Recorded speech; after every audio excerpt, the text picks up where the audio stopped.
Challenge कर सकता है। इससे बड़ा दुर्भाग्यपूर्ण बात किसी भी नौसैनिक के लिए, किसी भी नौसेना के लिए इससे बड़ा दुर्भाग्यपूर्ण बात हो ही नहीं सकता है। ये हम लोगों के लिए भी दुख की बात है। हम भी नौसैनिक अपने आप को ठगा हुआ महसूस कर रहे हैं। जो हमारे नेवी का कैप्टन एक इस तरह से संविधान के खिलाफ अपना वक्तव्य दे सकता है, ये बहुत दुर्भाग्यपूर्ण बात है। क्या सब लोग जो सैनिक हैं वो इसके खिलाफ बगावत करेंगे?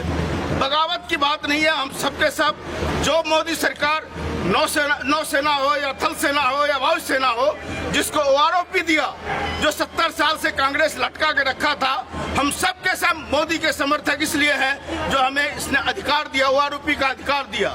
इससे बड़ा अधिकार क्या हो सकता है? सेना को जो सुविधा मोदी सरकार के 10 साल के अंदर मिला वो इससे पहले कभी नहीं मिला।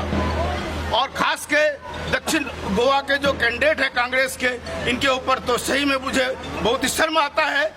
जो भारतीय नौसेना के कैप्टन रैंक से रिटायर्ड अधिकारी यदि इस तरह से कहे जो हमारे ऊपर संविधान थोपा गया है, इससे बड़ा दुर्भाग्यपूर्ण और शर्मिंदगी वाली बात हो ही नहीं सकता है। वो कह रहे हैं हमने देश की सेवा की है, तो इधर की जनता, गोवा की जनता हम चुन। नेवी में जो कोई भर्ती होता है सबसे पहले अपनी संविधान का शपथ खाता है तिरंगा पे हाथ रख के। मैं भी शपथ खाया हूँ, वो भी खाए होंगे।